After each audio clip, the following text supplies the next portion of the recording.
Close your eyes and imagine this, a flickering flame in the darkness of a cave, somewhere in the mountains of what we now call Georgia. The year is approximately 6000 BCE. A clay vessel sits in the corner, filled with a golden liquid that smells sweet, sharp, and utterly intoxicating. The people who gather around this fire don't yet have writing. They don't have wheels or cities or armies, but they have discovered something that will change the course of human civilization forever. They have discovered fermentation. They have discovered alcohol. Tonight, as you settle into the comfort of your bed, I'm going to take you on a journey through time. A journey that spans nearly 10,000 years, crossing every continent, touching every culture, and revealing how this single discovery shaped religions, toppled empires, funded revolutions, and brought people together in ways nothing else could. This is not just a story about drinking. This is a story about humanity itself, about our endless creativity, our desires, our flaws, and our triumphs. So get comfortable, pull your blankets a little closer, let your breathing slow, feel the weight of your body sinking into the mattress, and prepare to drift through the centuries as we uncover the complete, unvarnished, absolutely fascinating history of alcohol. This is going to be a long journey, and I'll be with you every step of the way, guiding you through time, through cultures, through the most incredible story you've probably never heard in full. Pause. The story begins not with humans, but with fruit. Somewhere in the warm, humid forests of our ancient world, millions of years before humans even existed, a piece of fruit fell from a tree. Maybe it was a wild fig, hanging heavy from its branch in some primordial forest. Maybe it was a grape, one of those small, bitter wild grapes that bears little resemblance to the plump, sweet grapes we know today. Maybe it was some other fruit, a species that no longer exists, lost to the relentless march of time and evolution. This fruit landed on the forest floor with a soft thud. The impact bruised the skin, breaking open tiny fissures in the fruit's protective coating. Inside, the flesh was packed with sugars, the plant's way of attracting animals to eat the fruit and spread its seeds. As the sun beat down day after day, warming the fruit, something remarkable began to happen. Something almost magical, though it was really just chemistry and biology doing what they do best. On the skin of that fruit, invisible to any eye that might have observed it, lived millions upon millions of microorganisms. Bacteria, molds, and most importantly, yeast. These yeasts were single-celled fungi, Saccharomyces cerevisiae to be precise, though of course no one would call them that for millions of years. These yeasts had a particular talent. They could consume sugar and convert it into energy, and as a byproduct of this process, they produced two substances: carbon dioxide, which bubbled away into the air, and ethanol, which remained in the fruit. As the days passed, the yeasts multiplied. They ate more and more of the sugars inside the fruit. The fruit began to change. Its smell became sharper, more pungent. Its taste transformed from simply sweet to something more complex, with a bite, a warmth, an edge that hadn't been there before. The fruit was fermenting. Now let's fast forward millions of years. Imagine one of our early ancestors, perhaps an Australopithecine, perhaps an early member of the genus Homo, wandering through a similar forest. They were hungry, always hungry. Life was hard for our ancestors. Finding enough food to survive was a constant struggle. They foraged for anything edible: roots, nuts, seeds, insects, and yes, fruit. This ancestor came upon a pile of fermented fruit lying beneath a tree. The smell was different from fresh fruit. It was stronger, more intense, but hunger overruled caution. They picked up a piece of this fermented fruit and ate it. The taste was strange but not unpleasant. They ate another piece, and another, and then within minutes, something unprecedented happened. They felt warm, their muscles relaxed, their worries seemed to fade. The constant tension of survival, the fear that accompanied every moment of life in a dangerous world, suddenly felt less pressing. They felt good. Maybe they felt euphoric. They might have laughed, something primates do, but in a way they'd never laughed before. They might have felt dizzy, lost their coordination a bit. They were experiencing the world's first buzz. This moment, repeated countless times over countless millennia by countless ancestors, represents humanity's first encounter with alcohol. We didn't invent it, we discovered it. Nature had been producing alcohol for eons before we came along, and it would continue to produce it whether we participated or not. But once our ancestors tasted fermented fruit, once they felt the effects of ethanol on their brains and bodies, something changed forever. Scientists have actually studied this phenomenon in modern animals. Elephants in Africa are known to seek out mylar fruit that has fallen and fermented on the ground. They'll eat these fermented fruits until they're stumbling drunk, behaving in ways elephants normally don't behave. Birds will eat fermented berries and then fly erratically, sometimes even falling out of the sky. Monkeys in the Caribbean have learned to steal tourists' cocktails. The attraction to alcohol is not uniquely human. It's something we share with many other species. But humans took it further, much further, because we didn't just stumble upon fermented fruit and enjoy it. We became obsessed with figuring out how to create more of it, how to control it, how to make it better, stronger, more consistent. This obsession would shape the development of agriculture, architecture, trade, warfare, religion, medicine, and social structures. The history of alcohol is inextricably woven into the history of civilization itself. The earliest concrete evidence we have of intentional alcohol production dates back to around 7000 to 6600 BCE. Archaeologists discovered pottery jars in the Neolithic village of Jiahu in China's Henan province. When they analyzed the residue inside these jars using advanced chemical techniques, they found something extraordinary: evidence of a fermented beverage made from rice, honey, and fruit. This wasn't accidental fermentation. The presence of specific compounds indicated that someone had deliberately combined these ingredients, knowing, or at least hoping, that they would ferment into an alcoholic drink. Think about what this means. 9,000 years ago, people in China were brewing alcohol. They were making enough of it that they needed large pottery vessels to store it. They were probably drinking it communally, sharing it at gatherings and celebrations. This was before the invention of the wheel, before written language, before cities, but they had alcohol.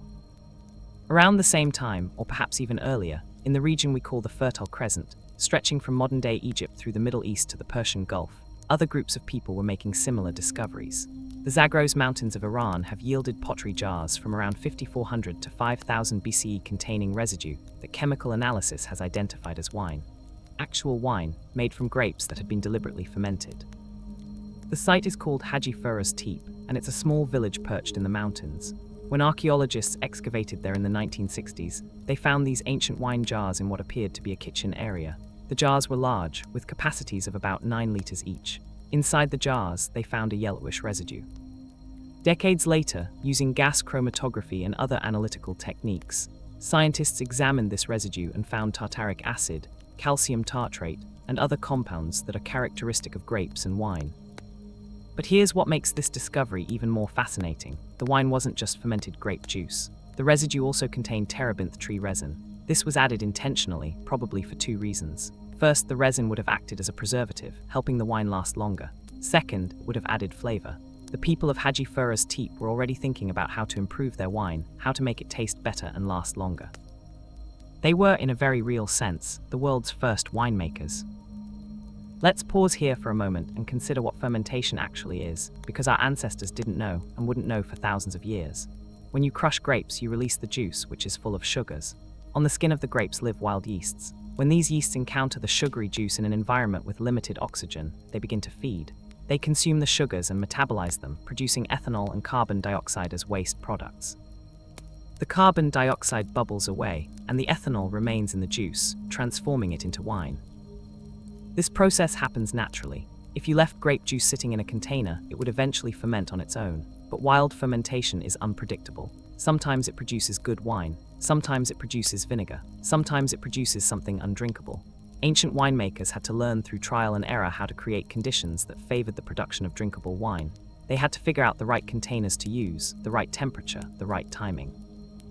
They had to learn when to seal the container and when to leave it open. They had to discover which additives, like that terebinth resin, improved the final product.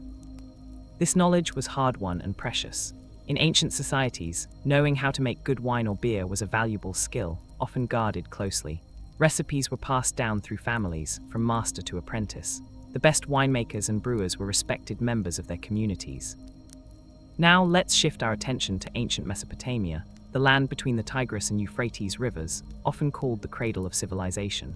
This is where some of the world's first cities emerged, where writing was invented, where complex societies with specialized labor and social hierarchies developed, and at the heart of Mesopotamian civilization was beer. The Sumerians, who lived in southern Mesopotamia starting around 4500 BCE, loved beer with a passion that's hard to overstate.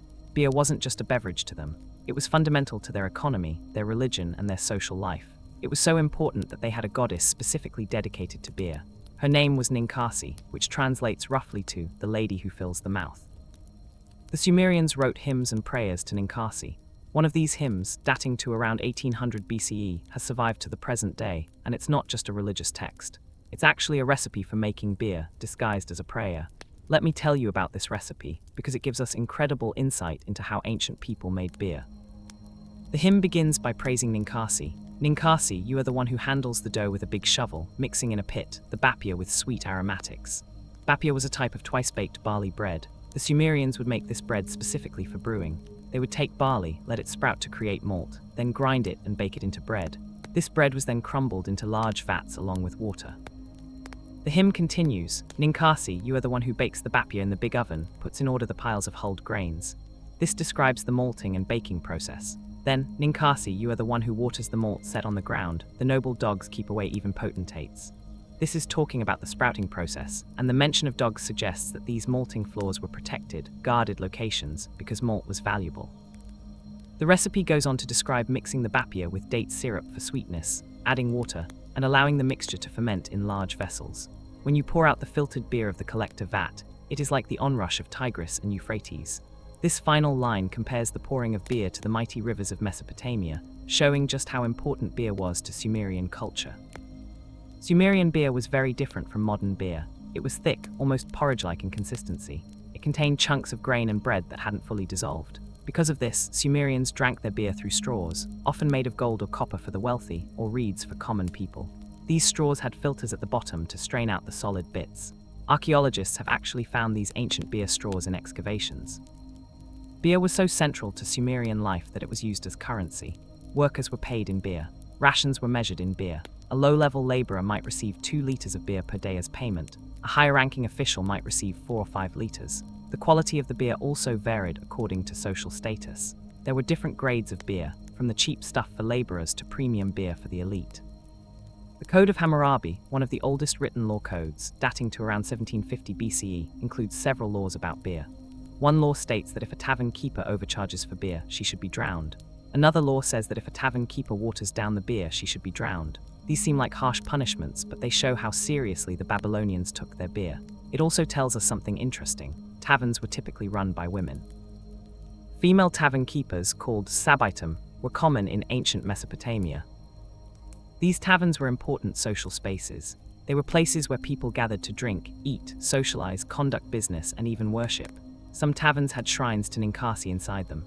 Drinking beer wasn't just about getting drunk, though people certainly did get drunk. It was about community, about sharing, about celebrating life in a world that was often brutal and short. Let me paint you a picture of a typical Sumerian tavern. It would have been a simple building, probably made of mud brick, with a flat roof. Inside, there would be large clay vessels filled with beer, sitting in the corner or along the walls. People would sit on benches or mats on the floor. The tavern keeper, probably a woman, would ladle beer from the vessels into smaller cups or drinking vessels. The air would be filled with the yeasty smell of fermenting grain, mixed with the scent of the dates that sweetened the beer. People from all walks of life might be there. Farmers taking a break from the fields, merchants discussing trade deals, artisans relaxing after a day's work, scribes practicing their cuneiform writing, even priests because beer played a role in religious rituals too. The tavern was a democratic space, at least relatively speaking, where social distinctions could blur a bit. Conversations would flow as freely as the beer. People would share news, gossip, stories. Musicians might play lyres or drums. Someone might recite poetry or tell tales of the gods. As the evening progressed and more beer was consumed, the atmosphere would become more animated. Voices would grow louder, laughter more frequent. Arguments might break out, but so might friendships form. The tavern was where Sumerian society came together, where the community reinforced its bonds. Now let's travel down the Euphrates River to ancient Egypt, where alcohol, particularly beer and wine, played an equally central role in civilization. The ancient Egyptians believed that beer was a gift from Osiris, the god of agriculture, death, and resurrection. According to Egyptian mythology, Osiris taught humans how to cultivate grain and brew beer, and in gratitude, the Egyptians honored him with elaborate festivals and offerings that included copious amounts of beer. Egyptian beer was similar to Sumerian beer in some ways, but had its own distinctive characteristics. The Egyptians made beer from barley or emmer wheat. They would partially bake bread made from grain, then crumble this bread into water and allow it to ferment. They often added dates for sweetness, just like the Sumerians, but Egyptian brewers developed their own techniques and styles. The Egyptians classified their beer into different types. There was heneket, the general word for beer. There was tenesmit, a dark beer. There was gesserit, a red beer. There was beer flavored with honey, beer flavored with mandrake, beer made with different proportions of grain to water to create different strengths. The variety was impressive. Beer was consumed by everyone in Egyptian society, from the pharaoh to the lowliest worker. The workers who built the pyramids at Giza received beer as part of their daily rations. Records show that these workers got about 4 to 5 liters of beer per day, along with bread and other food. That's a significant amount of beer, but remember, this beer was relatively low in alcohol, probably around 2 to 3%, and it was nutritious, providing calories, vitamins, and minerals. It was liquid bread, sustenance in drinkable form. The pyramids of Giza are one of the most iconic structures in human history, massive monuments that have stood for over 4,000 years. When you look at them, you're seeing the product of incredible human effort and organization. Thousands of workers labored for decades to build these structures, and they were paid, at least in part, with beer. In a very real sense, beer built the pyramids. But the Egyptians didn't just drink beer. They also developed a sophisticated wine culture. The Nile Delta, with its warm climate and fertile soil, was perfect for growing grapes. The Egyptians established large vineyards and became skilled winemakers. They developed different grape varieties and experimented with different winemaking techniques. They discovered that wine made from grapes grown in certain regions was better than wine from other regions, an early recognition of the concept of terroir.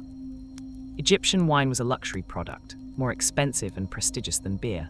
It was consumed primarily by the wealthy, the nobility, and the royal family. Pharaohs had wine stewards, officials responsible for managing the royal vineyards and wine cellars.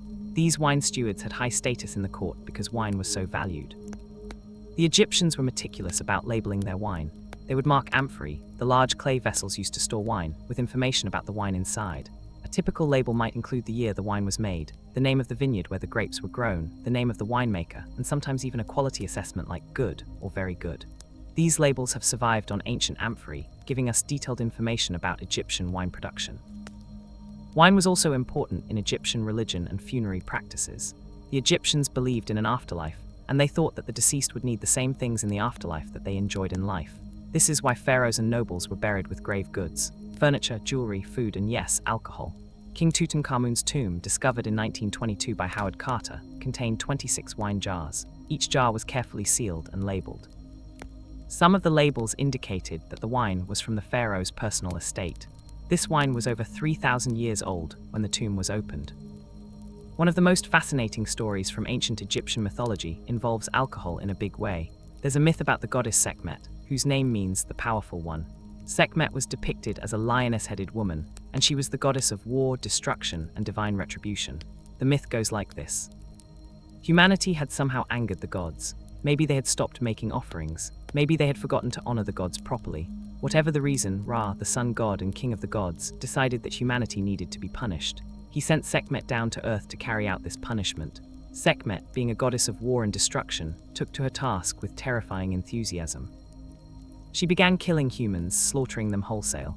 And as she killed, something happened to her. She became intoxicated by the bloodshed. The more she killed, the more she wanted to kill. Her eyes glowed red. She waded through rivers of blood, drinking it, reveling in the carnage. She was out of control, a force of pure destruction that could not be stopped or reasoned with. Ra watched from the heavens and realized he had made a terrible mistake. Sekhmet was going to exterminate all of humanity if something wasn't done. But how could the gods stop her? She was too powerful, too consumed by bloodlust. Ra called a council of the gods to figure out what to do. The gods came up with a clever plan.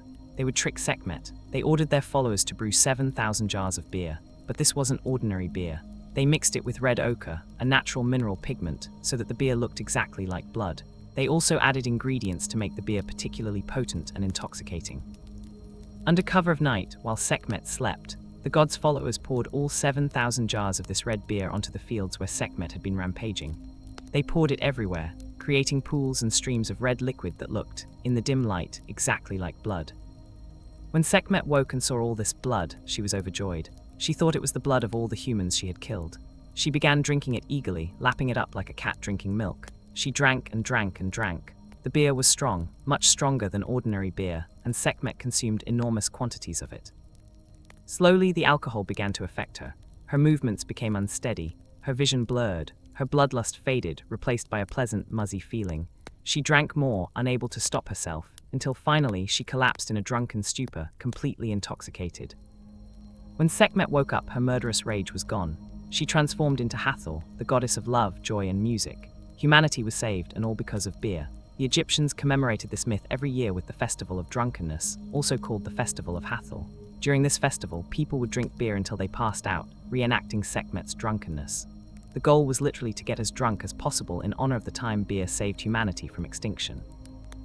The Festival of Drunkenness was one of the wildest celebrations in ancient Egypt. People would gather at temples, particularly temples dedicated to Hathor.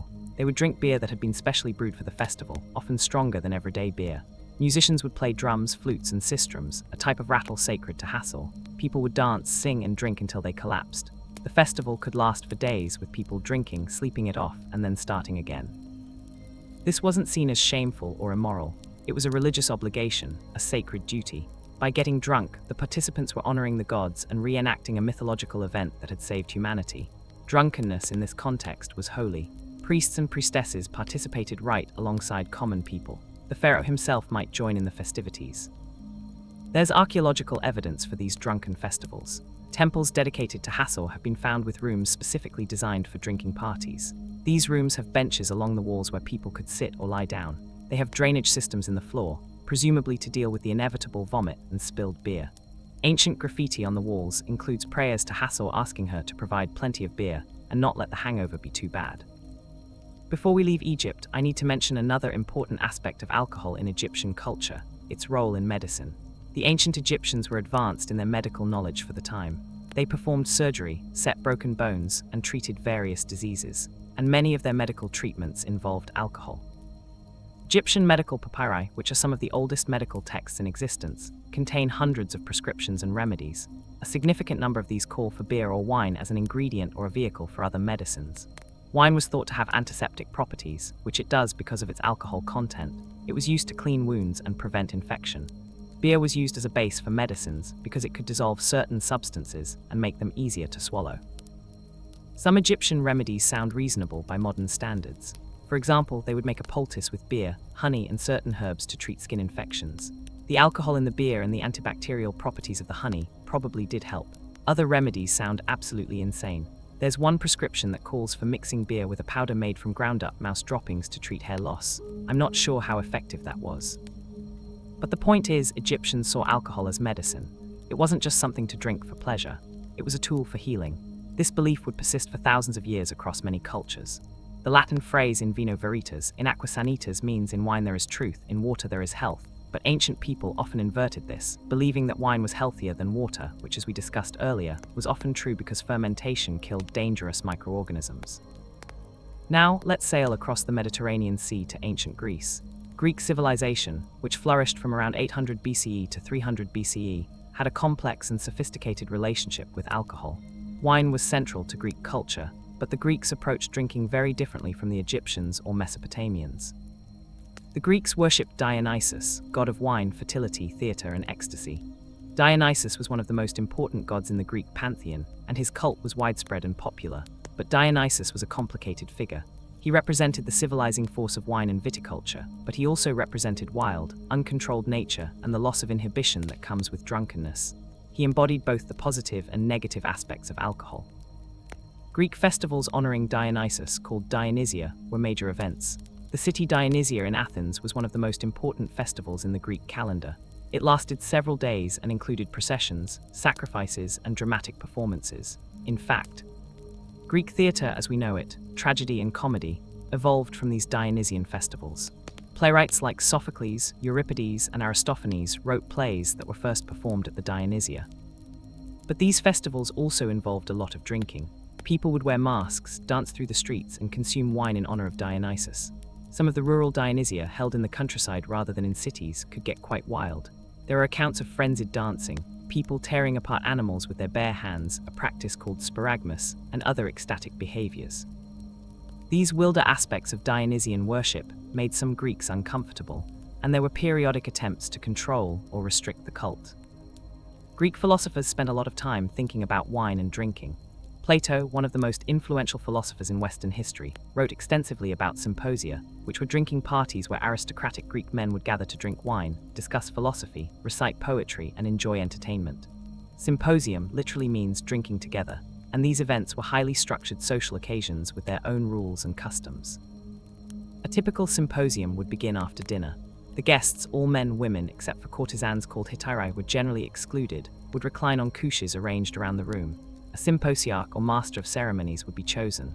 This person's job was to decide how the evening would proceed, how strong the wine would be, how much everyone would drink, what topics would be discussed, what games might be played. Here's something important to understand. The Greeks almost always diluted their wine with water.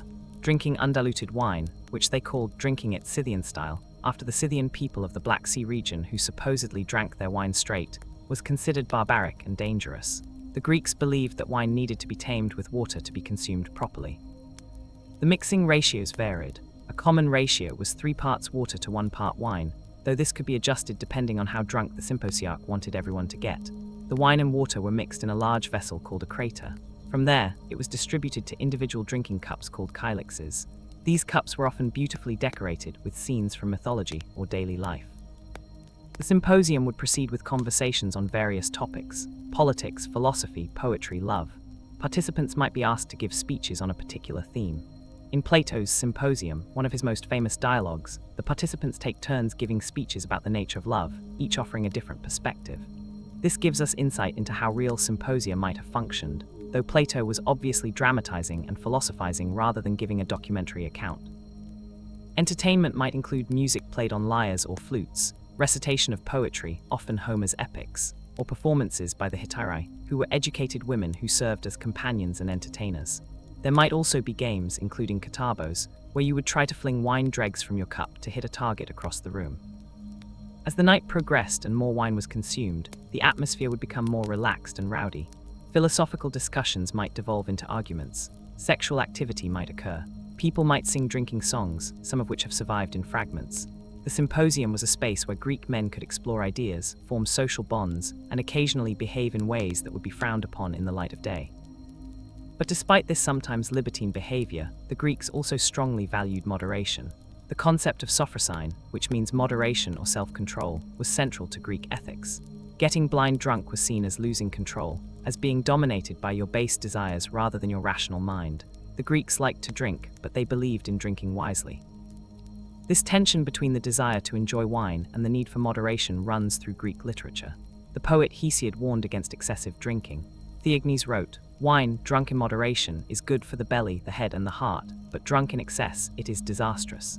Socrates was famous for his ability to drink large quantities of wine without becoming drunk, which his followers saw as evidence of his exceptional self-control. The Greeks also developed an extensive wine industry. They cultivated vineyards throughout the Greek world, from mainland Greece to the islands to Greek colonies in Sicily, southern Italy, and the Black Sea region. Greek wine was traded throughout the Mediterranean. Archaeologists have found Greek wine amphorae, the large clay vessels used to transport wine, all over the ancient world. Different regions became known for different types of wine. The island of Chios produced a highly regarded white wine. Tharsos was known for its sweet wine. Lesbos exported wine flavored with seawater, which sounds weird to modern palates but was apparently popular. The Greeks also made retsina, wine flavored with pine resin, which is still produced in Greece today. Greek merchants established trade routes that carried wine far and wide. This wine trade had significant cultural impacts. As Greek wine spread, so did Greek culture. People in other lands adopted Greek drinking customs, Greek symposia, Greek ideas about moderation and civilization. Wine became a marker of Hellenization, a way of spreading Greek influence without military conquest. Then came the Romans, and if the Greeks had a sophisticated relationship with wine, the Romans took it to an entirely different level. Roman civilization, which lasted from around 500 BCE to 500 CE, developed what might be the most extensive wine culture in pre-modern history. The Romans weren't just wine drinkers, they were wine obsessives. The Romans adopted the Greek god Dionysus but renamed him Bacchus. The cult of Bacchus became extremely popular in Rome, perhaps too popular. Bacchanalian festivals involved drinking, ecstatic dancing, and secret rituals. These festivals became so wild and uncontrolled that the Roman Senate actually banned the cult of Bacchus in 186 BCE, seeing it as a threat to public order. The ban was eventually relaxed, but it shows how seriously the Romans took the potential dangers of excessive alcohol consumption. Despite periodic concerns about drunkenness, Romans consumed vast quantities of wine. Rome itself had a population of over 1 million people at its height, and most of them drank wine daily. Wine production became a massive industry. Vineyards covered the Italian countryside and the territories of the Roman Empire. Spain, Gaul, modern-day France, and other regions developed thriving wine industries to supply Roman demand. Roman agricultural writers like Cato the Elder, Varro, and Columella wrote detailed treatises on viticulture and winemaking. These texts describe everything from how to select vineyard sites to pruning techniques to harvest timing to fermentation methods. The Romans understood that certain grape varieties grew better in certain climates. They knew that hillside vineyards often produced better wine than valley vineyards. They understood crop rotation and soil management. They were scientific about wine production in a way that earlier civilizations hadn't been. The Romans also classified wines with a sophistication that rivaled anything in the modern world. They had wines from different regions, each with its own characteristics and reputation. Falernian wine from the Falernian region of Campania was perhaps the most famous Roman wine. It was a strong, full-bodied white wine that aged well. The Romans would age Falernian wine for decades, and the oldest vintages commanded enormous prices. Pliny the Elder, writing in the 1st century CE, discussed over 80 different types of wine. He rated wines, describing which ones were considered the best. He talked about how different wines paired with different foods. He discussed the effects of aging, noting that some wines improved with time while others didn't. He even mentioned wine fraud, where unscrupulous merchants would sell cheap wine as expensive vintage. The Romans had something resembling modern wine critics. Wealthy Romans would employ wine stewards who could taste a wine and identify where it came from, what vintage it was, and whether it was authentic or fake. This required incredible skill and knowledge, just like modern sommeliers. Roman wine wasn't all high-quality, expensive stuff, though. There were different tiers of wine for different social classes. At the top were the premium wines like Falernian, affordable only to the wealthy. Then there were good but less expensive wines for the middle class. At the bottom was Laura, or Vinum Operarium, a cheap sour wine made by adding water to the grape pumice left over from winemaking and fermenting it a second time. This was the wine given to slaves and poor laborers. It was barely wine at all, more like wine-flavored water, but it was better than plain water. Roman soldiers received wine as part of their rations. A regular legionary might get a ration of posca, which was a vinegar wine mixed with water and sometimes herbs. Posca was cheap and easy to produce, and while it doesn't sound appealing, it was probably better than whatever water was available in the field. It also had some nutritional value and might have helped prevent certain deficiency diseases during long campaigns. Roman drinking culture was different from Greek culture in significant ways. While the Greeks emphasized moderation, the Romans could be more permissive about getting drunk. Wealthy Romans threw elaborate dinner parties, called convivia, where guests would eat and drink for hours. These weren't the relatively restrained affairs of a Greek symposium. Roman dinner parties could become decadent orgies of consumption. The writer Petronius satirized these parties in his Satyricon, describing a feast hosted by a wealthy freedman named Trimalchio. The feast includes course after course of elaborate food, rivers of wine, entertainment including acrobats and musicians, and guests drinking until they vomit, then continuing to drink more. While Petronius was exaggerating for comic effect, his satire was based on reality. Some Roman parties really did get that excessive. The Romans even had a vomitorium, though not quite what popular culture thinks. The word vomitorium actually refers to the passages in amphitheaters and stadiums through which crowds would exit, vomiting out of the building. But it's become associated with the myth that Romans would vomit during feasts so they could eat and drink more. While some Romans probably did this, it wasn't as common or accepted as the myth suggests. Wine was deeply embedded in Roman religion and ritual. Romans would pour wine as libations to the gods before meals. Priests would sprinkle wine on altars during sacrifices.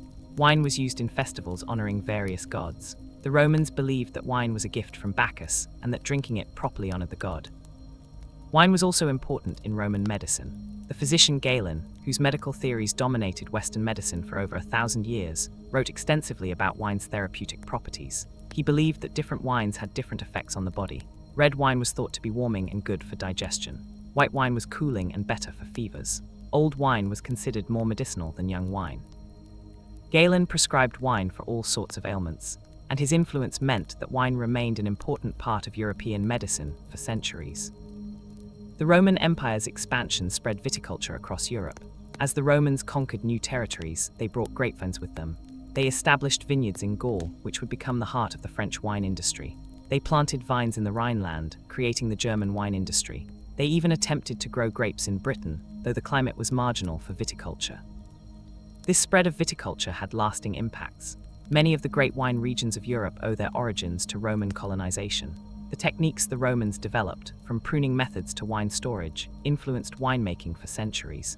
In a very real sense, the modern European wine industry is built on Roman foundations.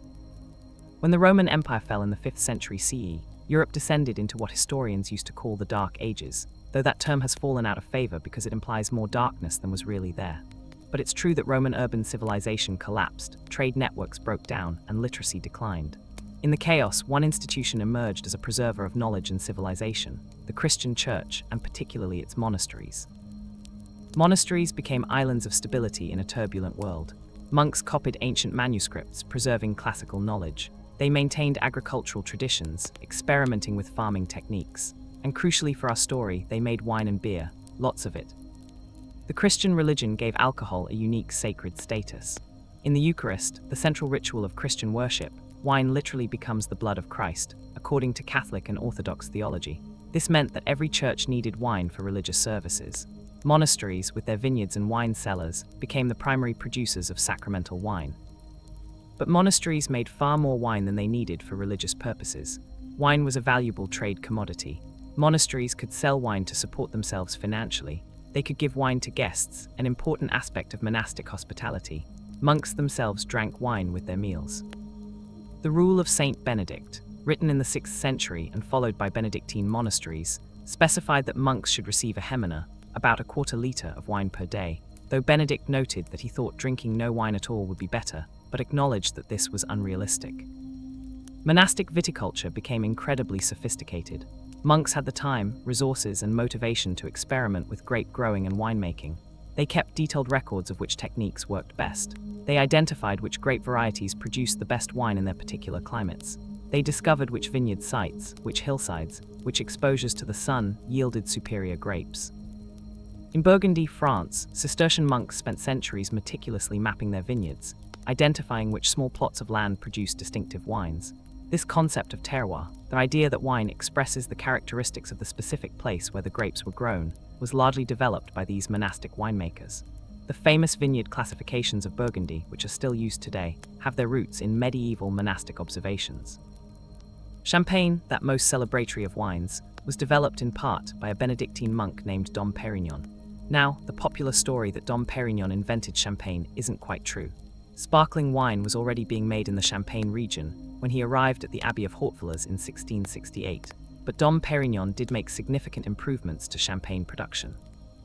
He developed better methods for blending grapes from different vineyards, created stronger bottles that could withstand the pressure of carbonation, and pioneered the use of cork stoppers instead of wood stoppers wrapped in oil-soaked cloth.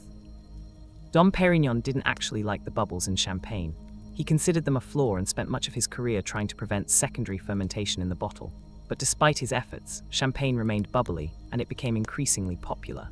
After his death, the wine from Hautevillers became famous, and today the Dom Pérignon brand, owned by Moet and Chandon, is one of the most prestigious champagne houses in the world. In Northern Europe, where grapes didn't grow well, monasteries focused on brewing beer instead. German monasteries in particular became centers of brewing excellence. They experimented with different grains, different brewing techniques, and different flavorings. Before hops became the standard bittering agent in beer, brewers used mixtures of herbs and spices called gruit. Different monasteries had their own secret gruit recipes. The use of hops in brewing, which eventually became universal, was pioneered largely by German monks.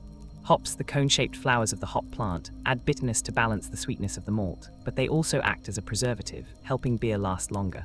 By the 12th century, German brewers were using hops regularly, and the practice spread throughout Europe. Some monastic brewing traditions continue to this day. In Belgium, there are still a handful of monasteries that brew beer using centuries-old methods. These Trappist beers, Chimay, Orval, Westmalle, Rochefort, Westvleteren, and a few others, are considered some of the finest beers in the world. They're made by monks, sold to support the monastery, and brewed according to traditional recipes that have been refined over generations. Now, as we drift deeper into the Middle Ages, something revolutionary is about to happen in the world of alcohol. Someone, somewhere, we don't know exactly who or where, figured out how to distill alcohol. This discovery would change everything. Distillation is the process of heating a liquid to create vapor, and then cooling that vapor back into liquid form. Because alcohol boils at a lower temperature than water, about 78 degrees Celsius for ethanol versus 100 degrees Celsius for water, you can heat a fermented beverage like wine or beer, collect the alcohol-rich vapor, cool it back into liquid, and end up with a much more concentrated alcoholic beverage. This is distilled spirits.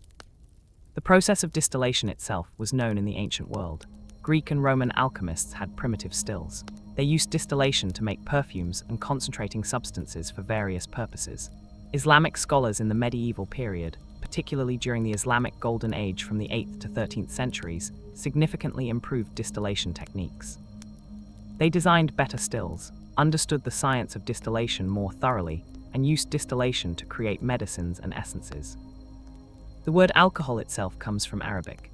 Alcohol originally referred to a fine powder of antimony used as eye makeup, but it came to mean anything refined or purified through a process of grinding or distillation. When European alchemists started distilling wine in the Middle Ages, they called the resulting spirit aqua vitae, water of life, because they believed it had extraordinary medicinal properties. European alchemists were obsessed with distillation. They believed that by purifying and concentrating substances, they could unlock hidden powers and properties. They thought distilled spirits were a kind of elixir, a medicine that could cure diseases, extend life, maybe even grant immortality. They weren't entirely wrong. Alcohol does have some medicinal properties, particularly as an antiseptic, but they wildly overestimated its benefits. By the 12th century, distilled spirits were being produced in various parts of Europe. The exact timeline and locations are murky, because the knowledge was often kept secret by alchemists and monks. But by the 13th and 14th centuries, distillation was becoming more widespread. Different regions developed their own distinctive spirits based on what they had available to ferment and distill. In Scotland and Ireland, people distilled barley beer to create uist beatha in Gaelic, which literally means water of life, the same meaning as aqua vitae. This became whiskey, or whiskey in Scotland. The earliest written record of whiskey distillation in Scotland dates to 1494, when a Scottish monk named John Core was given 8 bowls of malt wherewith to make aqua vitae. But whiskey was almost certainly being made before this date, it just wasn't being written about. Early whiskey was very different from modern whiskey. It wasn't aged in barrels. It was distilled and consumed young, probably quite harsh and fiery. It was considered a medicine more than a recreational drink. Scottish and Irish people drank it to ward off colds, settle upset stomachs, and generally fortify themselves against the harsh climate. In Russia and Poland, people distilled grain to create vodka, from the Slavic word voda meaning water. Early vodka was rough stuff, often flavored with herbs, spices, or fruit to mask the harsh taste. It became the national spirit of Russia, drunk neat and ice cold, often in one gulp. In France, people distilled wine to create brandy, from the Dutch branduien meaning burnt wine. French brandy, particularly from the Cognac and Armagnac regions, would eventually become some of the most refined and expensive spirits in the world. But initially, brandy was a practical solution to a problem.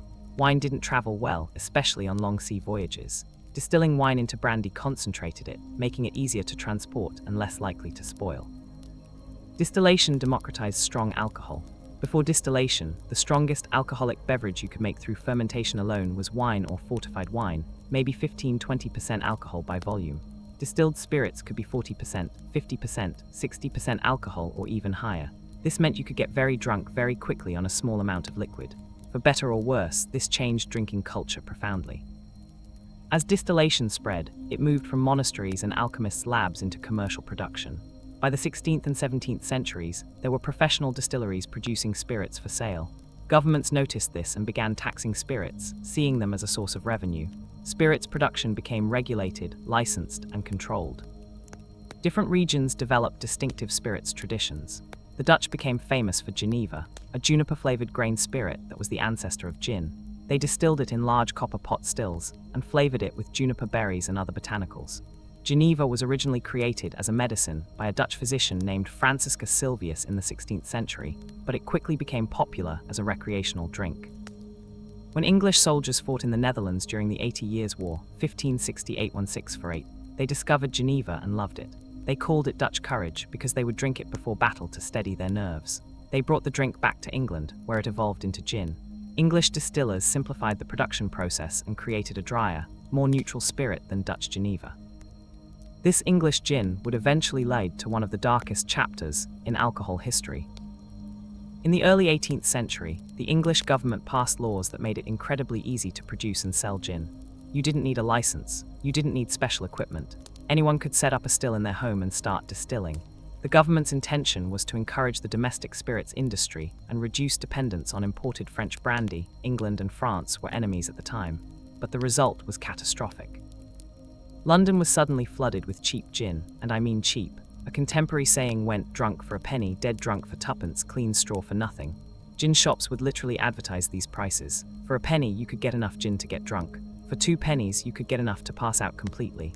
and they'd provide clean straw to lie on while you slept it off, free of charge. The social consequences were devastating. This period, from roughly 1720 to 1751, is known as the gin craze. People drank gin for breakfast. Mothers gave gin to their barbies to keep them quiet. Workers drank gin instead of eating. Crime rates soared as people did whatever they could to get money for gin. Families disintegrated. People died from alcohol poisoning. The streets of London were filled with drunks stumbling around, passed out in gutters. The artist William Hogarth created two famous paired engravings in 1751 to illustrate the crisis. Beer Street depicted a prosperous, orderly scene with healthy, happy people drinking beer. Gin Lane showed absolute chaos and misery. A drunken mother dropping her baby downstairs. A man committing suicide by hanging, people pawning their possessions for gin, emaciated figures. A man being put in a coffin while still clutching a bottle. These engravings became iconic images of the gin craze. The government eventually realized they had to act. The Gin Act of 1751 imposed heavy taxes on gin and strict licensing requirements for sellers. Penalties for selling gin illegally were harsh. Gradually, over the next few decades, gin consumption decreased to more manageable levels. But the gin craze left a lasting mark on British society and provided a cautionary tale about the dangers of cheap, readily available alcohol. Gin eventually became respectable again. By the 19th century, improved distillation techniques created smoother, higher-quality gin. The invention of the column still, also called the continuous still or coffee still, named after its inventor Aeneas Coffey, allowed for more efficient distillation and purer spirits. Gin became the base for sophisticated cocktails. It became associated with the British Navy, where sailors received daily rations of gin. And it became the key ingredient in the martini, perhaps the most iconic cocktail of the 20th century. Now let's cross the Atlantic Ocean and talk about alcohol in the Americas, because what happened there would have profound implications for world history. When European colonizers arrived in the Americas, they found indigenous peoples who had their own rich traditions of alcohol production and consumption. In Mesoamerica, the Aztecs made pulque from the fermented sap of the maguey agave plant. This drink had been produced for thousands of years. It was sacred to the Aztecs, associated with various gods and goddesses, particularly Mayahul, the goddess of the maguey plant. Pulque was thick, milky, and slightly sour, with an alcohol content of about 4–6%. The Aztecs drank it during religious ceremonies and festivals, but they had strict laws about its consumption. Public drunkenness was severely punished, sometimes with death. Only the elderly, pregnant women, and people participating in religious rituals were allowed to drink freely. The Aztecs recognized alcohol's power and tried to control it through strict social rules. The Spanish conquistadors who conquered the Aztec Empire in the early 16th century brought their own alcohol traditions with them. They established vineyards and began producing wine. They also discovered they could distill pulque and the fermented juice of agave plants to create a much stronger spirit. This eventually evolved into tequila and mezcal, which would become iconic Mexican spirits. In South America, the Inca Empire had chicha, a beer made primarily from corn. The production of chicha involved a unique process. Women would chew corn kernels to break down the starches with enzymes in their saliva, then spit the chewed corn into a vessel where it would ferment. This sounds unsanitary to modern sensibilities, but the alcohol produced during fermentation would kill most harmful bacteria, and the practice was perfectly safe. Chicha was central to Inca religious and social life. It was offered to the gods, used in ceremonies, and consumed at important gatherings. The Inca had professional chicha makers, usually women, who would produce large quantities for festivals and state events. When the Spanish conquered the Inca Empire in the 1530s, they tried to suppress chicha drinking as part of their effort to destroy indigenous culture, but chicha production continued and persists in some Andean communities to this day. In North America, various indigenous peoples produced alcoholic beverages, though generally in smaller quantities and lower alcohol content than in Mesoamerica and South America. Some tribes fermented corn, berries, or tree sap, but alcohol wasn't as central to most North American indigenous cultures as it was further south. European colonizers changed this dramatically and tragically. They introduced distilled spirits to indigenous peoples who had never encountered anything so strong. They often used alcohol as a tool of colonization, trading spirits for land, furs, and other valuable goods. Indigenous peoples, with no cultural traditions or social structures for dealing with strong alcohol, often experienced devastating rates of alcohol abuse. This wasn't an accident. European colonizers often deliberately encouraged indigenous alcohol dependency as a way to exploit and control native populations. The impact of this is still felt today. Many indigenous communities in the Americas struggle with alcohol abuse at rates far higher than the general population, a direct legacy of colonialism. European colonists in North America faced their own alcohol-related challenges. They wanted wine, but grapevines from Europe didn't grow well in most of North America. The climate was different, and native pests and diseases killed European vines. Thomas Jefferson, who was an enthusiastic wine lover, repeatedly tried and failed to establish vineyards at his Monticello estate. European-style wine production wouldn't be successful in North America until the 19th century, when vintners in California finally figured out the right combination of grape varieties, locations, and techniques. In the absence of good wine, colonists drank beer and cider. They made beer from whatever they could: corn, pumpkins, spruce tips, molasses. They made cider from apples, which grew abundantly in North America. Hard cider became incredibly popular in colonial America. Orchards were planted specifically for cider production. Families would drink cider with every meal, including children, because it was safer than water and provided calories and nutrients. But the most important alcoholic beverage in colonial America was rum. The Caribbean islands produced enormous quantities of sugar, and sugar production created a byproduct: molasses. This molasses could be fermented and distilled into rum relatively easily and cheaply. Caribbean rum was exported to the American colonies, where it became the most popular spirit. New England merchants saw an opportunity. They imported molasses from the Caribbean and established their own rum distilleries. By the 18th century, there were dozens of rum distilleries in New England, producing millions of gallons of rum every year. This rum was consumed locally, but it was also traded throughout the Atlantic world. And here we have to talk about one of the darkest aspects of alcohol history: the role of rum in the transatlantic slave trade. There was a brutal economic system called the triangular trade that connected Europe, Africa, and the Americas. European and American merchants would sail to Africa with ships full of trade goods, including rum, textiles, and weapons. They would trade these goods with African merchants and chiefs for enslaved people, human beings who were kidnapped or captured in wars. These enslaved people were then transporting across the Atlantic in horrific conditions in what's called the Middle Passage. Millions of Africans endured this journey. Many died en route from disease, malnutrition, or abuse. Those who survived were sold in the Americas and forced to work on plantations growing sugar, tobacco, cotton, and other crops. The sugar produced on these plantations, often by enslaved Africans working in brutal conditions, was turned into molasses, which was shipped to New England to be distilled into rum, which was then traded for more enslaved people in Africa. The cycle continued, generating enormous profits for European and American merchants while causing immeasurable human suffering. Rum money helped build some of the great merchant fortunes of colonial America. Some of the founding fathers of the United States made part of their wealth from rum trade. The beautiful colonial architecture in New England port cities was financed in part by rum and the slave trade it supported. This is an uncomfortable truth about alcohol history, but it's essential to acknowledge. Alcohol has been a tool of oppression and exploitation, as well as a source of pleasure and social bonding. The same product can have very different meanings depending on who's producing it, who's consuming it, and under what circumstances. Now let's talk about whiskey, because whiskey is about to become extremely important in American history. In the late 18th century, after the American Revolution, many farmers in western Pennsylvania and other frontier areas were distilling their grain into whiskey. This made economic sense for several reasons.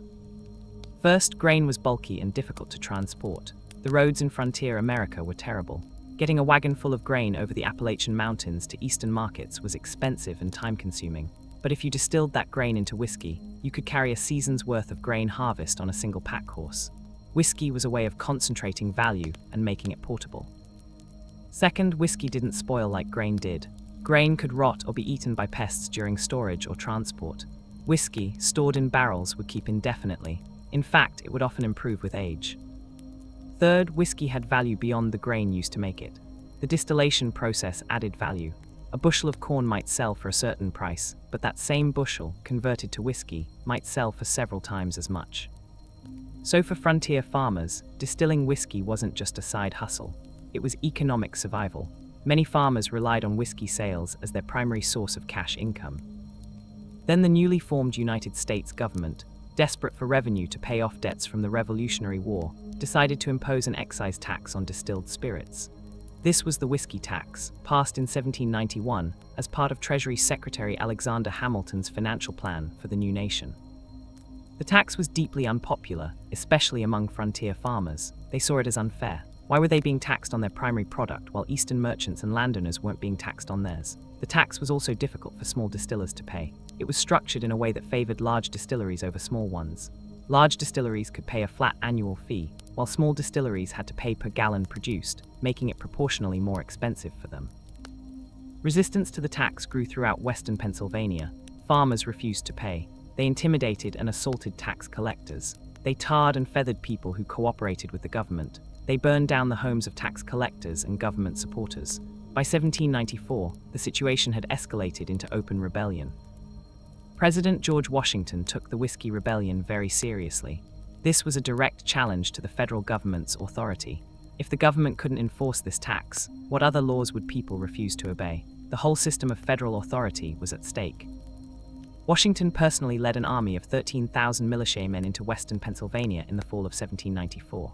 This was the only time a sitting US president has personally led troops in the field. The show of force was overwhelming. The rebels, seeing this massive army approaching, mostly melted away rather than fight. Some rebel leaders were arrested. A few were tried for treason, though Washington eventually pardoned them. The Whiskey Rebellion ended without major bloodshed, but it established an important precedent. The federal government had the power and the will to enforce its laws, even unpopular ones. This was a crucial moment in the early history of the United States, and it was all about whiskey. Many of the whiskey rebels, rather than accept the tax, simply moved further west into Kentucky and Tennessee, where federal authority was weaker. They brought their distilling traditions with them, and in Kentucky, they found perfect conditions for making whiskey.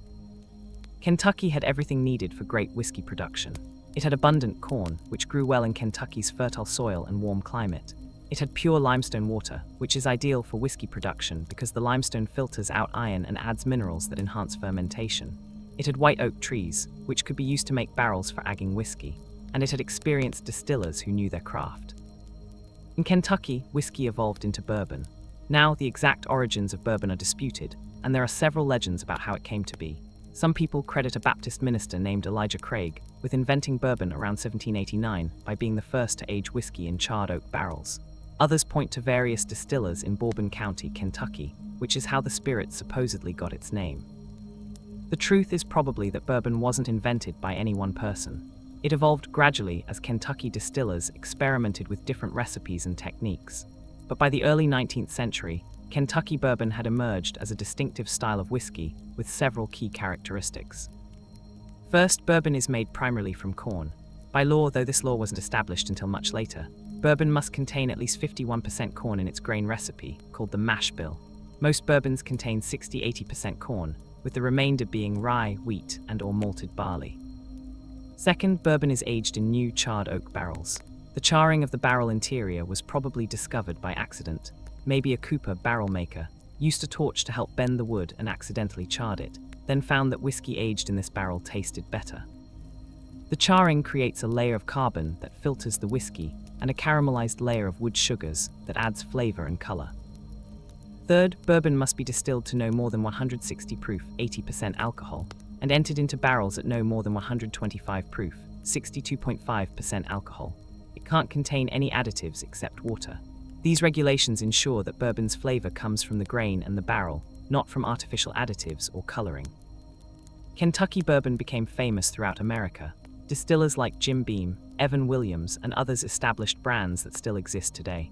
Bourbon was drunk neat on the rocks or in cocktails.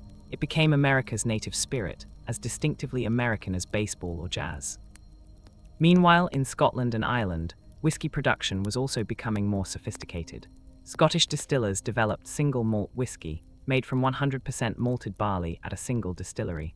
They perfected the use of peat smoke to dry the malted barley, giving Scottish whiskey its distinctive smoky flavor. Different regions of Scotland developed different styles. The heavy, peaty whiskies of Islay, the lighter, floral whiskies of the Lowlands, the rich, complex whiskies of Speyside. Irish distillers made smooth, triple-distilled whiskies that were popular worldwide. Irish whiskey became one of Ireland's major exports. At its peak in the late 19th century, Irish whiskey was the most popular whiskey in the world, outselling Scottish and American whiskey combined. But disaster struck in the early 20th century. Irish independence and the subsequent trade war with Britain hurt Irish whiskey exports. Prohibition in the United States, Irish whiskey's largest market, was devastating. and Scottish whiskey producers, with their better marketing and larger production capacity, began to dominate the international market. Irish whiskey production collapsed. By the 1960s, there were only 2 distilleries left operating in all of Ireland. Fortunately, Irish whiskey has experienced a remarkable revival in recent decades. New distilleries have opened, old brands have been revived, and Irish whiskey is once again growing in popularity, but it's never quite regained the dominant position it once held. The 19th century saw the alcohol industry transformed by industrialization. New technologies revolutionized production. The invention of the column still in the 1830s allowed for continuous distillation, producing more alcohol faster and more efficiently than traditional pot stills. Steam power drove larger machinery. Refrigeration allowed beer to be brewed year-round and stored longer. Railroads and steamships transporting alcohol across vast distances. Beer in particular was transformed. For most of history, beer had been a local product. Each town had its own brewery, and beer had to be consumed quickly because it would spoil within days or weeks. But 19th century innovations changed this. Brewers discovered that by using more hops, they could make beer that stayed fresh longer. Hops are a natural preservative, and heavily hopped beers could survive long journeys without spoiling. This led to the development of India Pale Ale, IPA, which was supposedly created by British brewers who needed to ship beer to British colonists and soldiers in India. The beer was heavily hopped and high in alcohol to survive the long sea voyage around Africa. Actually, the true history of IPA is more complicated than that simple story suggests. Beer was definitely shipped to India, and it was definitely heavily hopped, but the idea that IPA was specifically invented for the Indian market is probably an oversimplification. Heavily hopped pale ales were already popular in England. The India connection was probably more of a marketing story than the actual origin. Regardless of IPA's exact origins, the important point is that beer was becoming less local and more global. But an even bigger change was coming: the development of lager beer. Lager is beer that's fermented with bottom-fermenting yeast at cold temperatures. The word lager comes from the German lagen, meaning to store, because lagers were traditionally stored in cold caves or cellars for months before being drunk. The cold fermentation and agging process produces a beer that's clearer, crisper, and more consistent than traditional ales. Lager brewing had been practiced in Bavaria for centuries, but it was difficult to do without modern refrigeration. You needed access to cold caves or ice from frozen lakes and rivers. This limited where and when lagers could be brewed. The invention of mechanical refrigeration in the mid-19th century changed everything. Suddenly, lagers could be brewed anywhere, any time of year. The temperature could be precisely controlled throughout the brewing process. This meant consistent quality, something that had been difficult to achieve with traditional brewing methods. Lager became incredibly popular, first in Germany, then throughout Europe and America. In the United States, German immigrants established breweries that produced lager. Names like Anheuser, Busch, Pabst, Schlitz, Coors, and Miller became household names. These breweries grew into massive industrial operations, producing millions of barrels of beer annually. They used modern marketing techniques to build their brands. They sponsored sporting events, placed advertisements in newspapers and magazines, distributed promotional materials. They created iconic logos and slogans. Budweiser became the king of beers. Miller became the champagne of beers. These brands became deeply embedded in American culture. The lagers these big breweries produced were designed to appeal to the broadest possible audience. They were light, crisp, and inoffensive. They weren't particularly flavorful or interesting, but that was kind of the point. They were beers that anyone could drink, that wouldn't challenge anyone's palate. They were perfect for mass production and mass marketing. By the early 20th century, the beer industry in America and many other countries was dominated by these large lager-producing breweries. Small local breweries struggled to compete. Many went out of business or were acquired by larger companies. The diversity of beer styles that had existed in earlier centuries was disappearing, replaced by a monoculture of light lager. Then came Prohibition, and for the alcohol industry, everything changed. We touched on Prohibition earlier, but it deserves a deeper exploration because it was such a consequential period in alcohol history. The temperance movement that led to Prohibition had been building for decades. Religious groups, particularly Protestant evangelical Christians, argued that alcohol was sinful and caused social problems. Women's organizations pointed out correctly that alcohol abuse contributed to domestic violence and poverty. Social reformers believed that banning alcohol would improve public health and reduce crime. These groups organized, campaigned, and gradually built political power. The Women's Christian Temperance Union, founded in 1874, became one of the most powerful political organizations in America. The Anti-Saloon League, founded in 1893, focused specifically on outlawing alcohol. They lobbied politicians, supported pro-prohibition candidates, and used sophisticated public relations campaigns to build support for their cause. World War I helped their cause. Anti-German sentiment was high, and many of the big breweries were German-owned or operated by German immigrants. Prohibitionists argued that drinking beer was unpatriotic, that grain should be used for food rather than alcohol, and that soldiers needed to be sober and clear-headed. Congress passed the 18th Amendment to the Constitution in 1917, and it was ratified by the required number of states by January 1919. The Volstead Act, passed later in 1919, defined how prohibition would be enforced. It defined intoxicating liquor as any beverage containing more than 0.5% alcohol. It outlawed the manufacture, sale, and transportation of such beverages, with exceptions for religious, medicinal, and industrial alcohol. The law went into effect on January 17, 1920. Prohibitionists confidently predicted that alcohol consumption would plummet, crime would decrease, families would be happier, and America would become a healthier, more prosperous nation. They were spectacularly wrong. People didn't stop drinking, they just started getting their alcohol illegally. Bootleggers smuggled liquor across borders from Canada and Mexico. Moonshiners set up illegal stills in remote areas, distilling liquor from whatever ingredients they could find.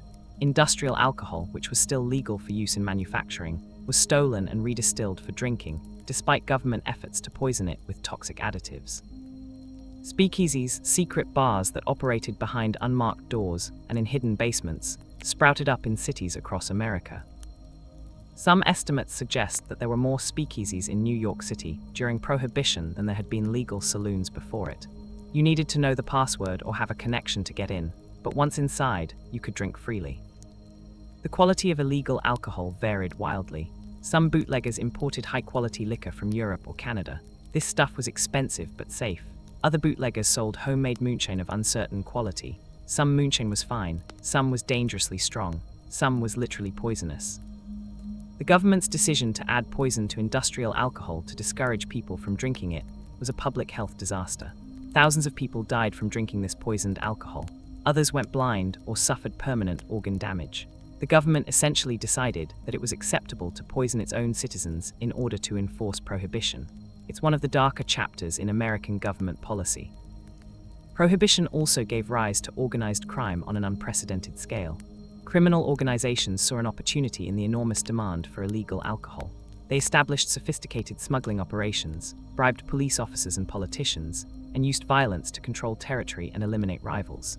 Gangsters like Al Capone in Chicago, Lucky Luciano in New York, and others became immensely wealthy and powerful through bootlegging. Al Capone's story is particularly illustrative. Born in Brooklyn in 1899, Capone moved to Chicago in 1919, right as Prohibition was beginning. He quickly rose through the ranks of organized crime, eventually taking control of Chicago's bootlegging operations. At his peak, Capone's organization was making an estimated $100 million per year, equivalent to over $1.5 billion today. He lived like royalty, wore expensive suits, smoked Cuban cigars, and seemed untouchable despite everyone knowing he was a criminal. Capone and other gangsters didn't just smuggle and sell alcohol. They controlled every aspect of the illegal alcohol trade in their territories. They bribed police officers to look the other way. They paid politicians to protect their operations. They owned speakeasies, distilleries, and breweries. They employed thousands of people in their organizations. They were, in effect, running parallel governments in many American cities. The violence was extraordinary. Rival gangs fought bloody wars for control of bootlegging territories.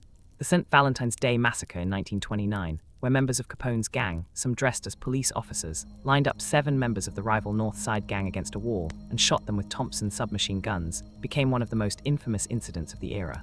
The bodies, riddled with bullets, created a scene of carnage that shocked even jaded Chicagoans. But violence like this was happening all the time, all over the country. Gangsters were killing each other, killing witnesses, killing anyone who got in their way.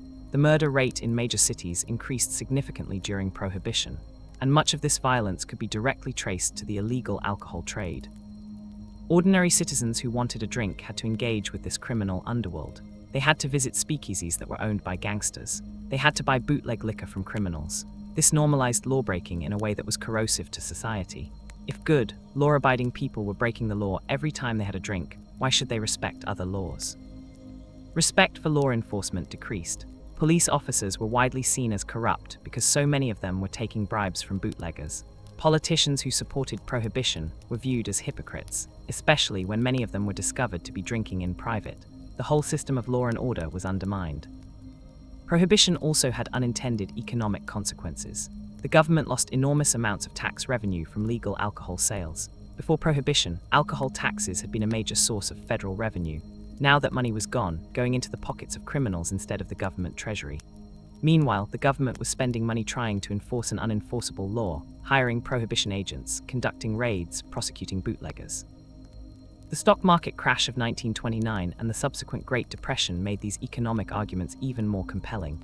The country was in a severe economic crisis. Unemployment was skyrocketing, banks were failing, people were losing their homes and farms. The government desperately needed revenue, and legalizing alcohol could provide it. Moreover, legal alcohol production would create jobs: brewing, distilling, distribution, retail sales. Public opinion shifted dramatically against prohibition. Even many people who had initially supported it now recognized it was a failure. Organizations like the Association Against the Prohibition Amendment, which represented business interests who wanted to see alcohol legalized and taxed, gained influence. The 1932 presidential election became in large part a referendum on prohibition, with the Democratic candidate Franklin D. Roosevelt promising to end it. Roosevelt won in a landslide. In February 1933, Congress passed the 21st Amendment, repealing the 18th Amendment. It was ratified by December 1933, and prohibition was over. After 13 years, alcohol was legal again in America.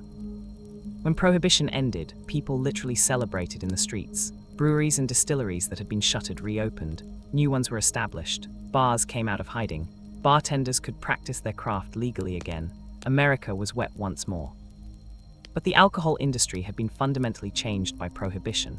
Many small breweries and distilleries had gone out of business during prohibition and never returned. The industry consolidated around a few large companies that had the capital to restart operations. Before prohibition, America had thousands of breweries. After prohibition, there were only a few hundred, and that number continued to decline for decades. The three-tier system, where producers can only sell to distributors, who then sell to retailers, who then sell to consumers, was established after prohibition as a way to prevent the kind of vertically integrated monopolies that had existed before. This system still exists in most US states today and has significant effects on how alcohol is sold. Prohibition also left a cultural legacy. The speakeasy culture, with its jazz music, Art Deco styling, illicit thrills, and mixing of social classes, influenced American nightlife for decades. The 1920s became romanticized as the Jazz Age or the Roaring Twenties, a time of flappers, gangsters, and illegal booze. This romantic view glosses over the violence, corruption, and social damage prohibition caused, but it's undeniably part of American cultural mythology. Cocktail culture flourished during prohibition. Bartenders had to mask the taste of bad bootleg liquor, so they created elaborate cocktails with multiple ingredients, mixers, juices, and flavorings. Many classic cocktails were invented or popularized during this era: the sidecar, the French 75, the bee's knees, the last word. Cocktail recipe books from the Prohibition era show incredible creativity and sophistication. Other countries had their own experiences with alcohol prohibition, though few as dramatic as America's. Finland had prohibition from 1919 to 1932, with similar results: illegal production, smuggling, organized crime. The prohibition was eventually repealed when it became clear it wasn't working.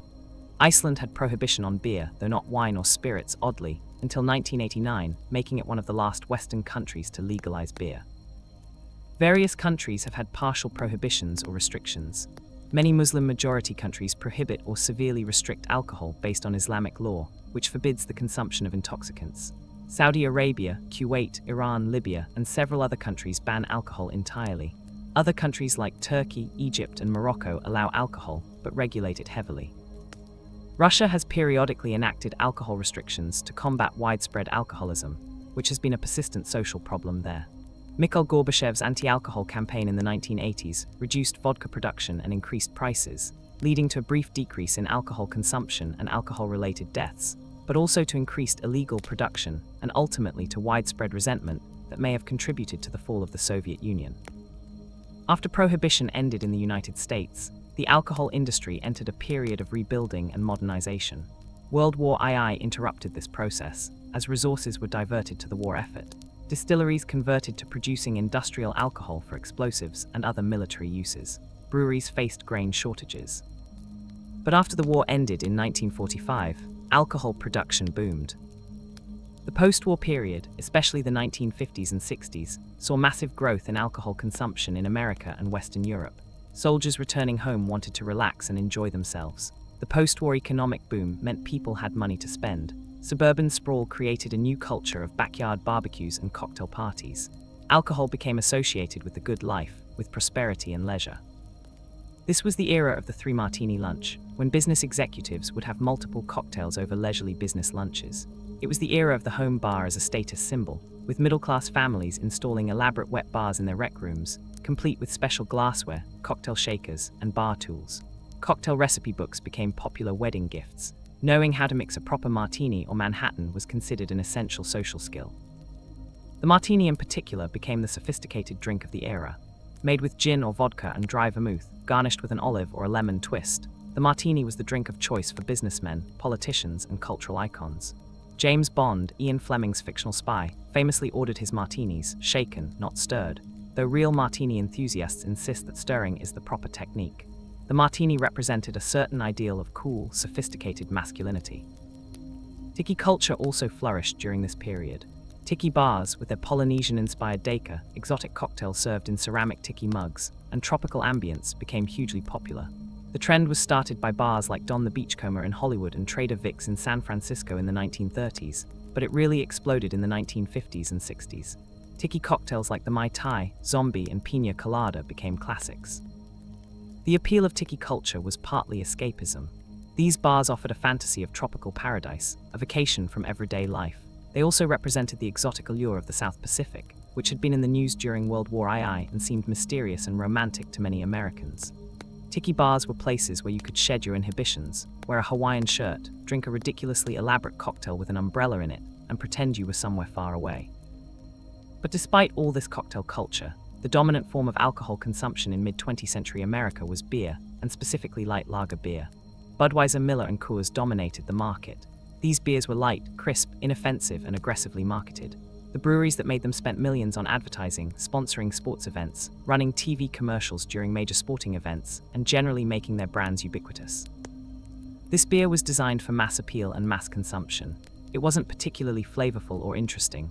It was refreshing and drinkable, perfect for a hot day or watching a ball game, but it didn't challenge the palate.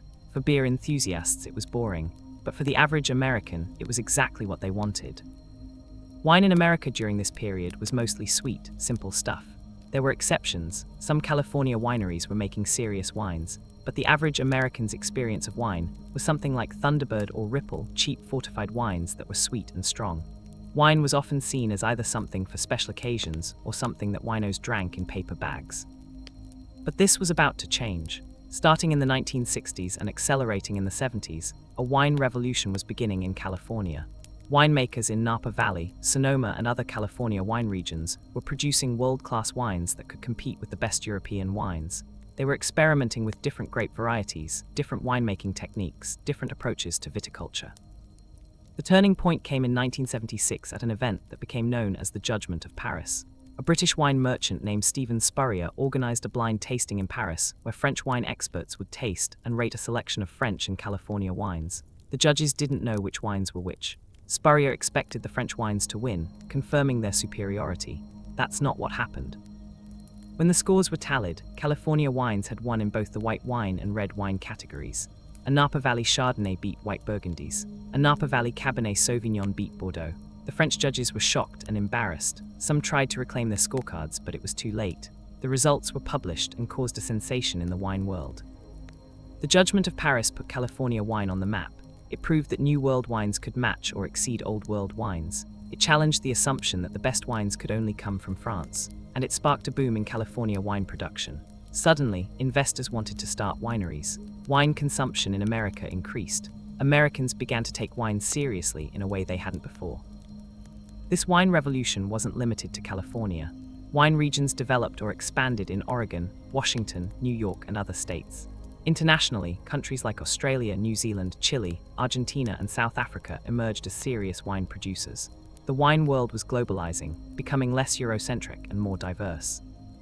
In the beer world, a different revolution was brewing, so to speak. People were getting tired of bland, mass-produced lager. They wanted more flavor, more variety, more interesting beers. In the 1960s and 70s, a handful of small breweries started making beers that were different from the mainstream lagers that dominated the market.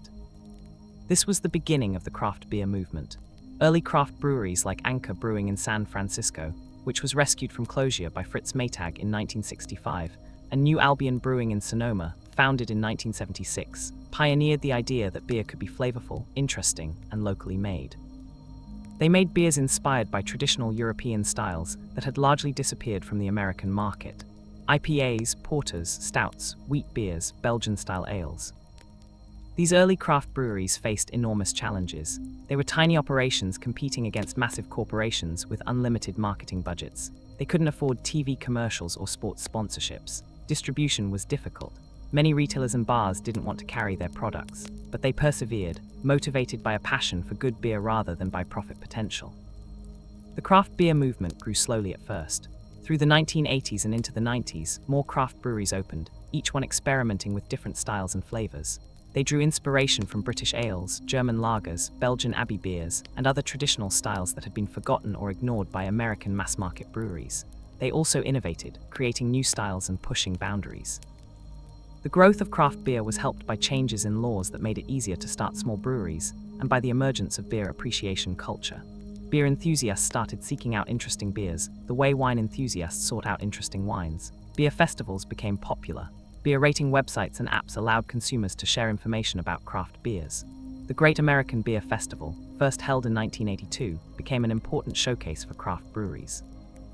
By the 21st century, the craft beer movement had become a significant force in the beer industry. Thousands of craft breweries were operating in the United States. They were making IPAs, double IPAs, imperial stouts, sour beers, barrel-aged beers, beers with unusual ingredients like coffee, chocolate, fruit, spices, even oysters. The variety was astounding. Traditional beer styles that had been nearly extinct were revived. Goza, a salty, sour German wheat beer that had almost disappeared, was brought back by craft brewers. Saison, a farmhouse ale from Belgium, became popular. Barley wine, a strong English ale, found new fans. Craft brewers were acting as beer archaeologists, resurrecting forgotten styles and reintroducing them to modern drinkers.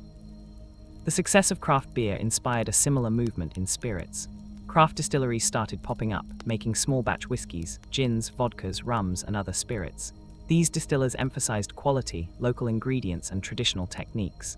They experimented with unusual mash bills, different barrel types, and innovative agging methods.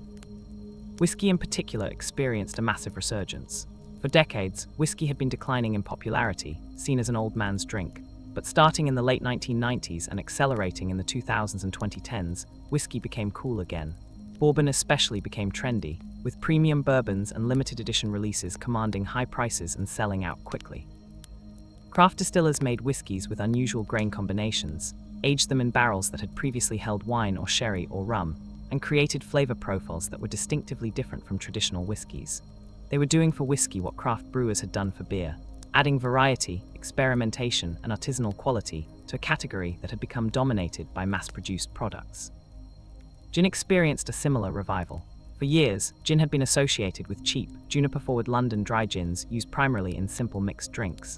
But craft distillers started making gins with complex botanical blends, creating flavor profiles that ranged from floral to citrusy to spicy.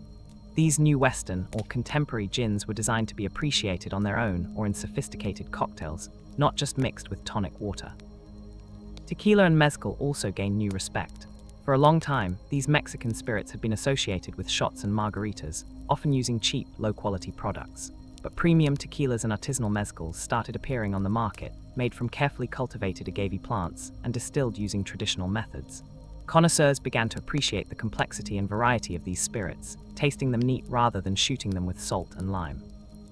The cocktail world underwent its own renaissance.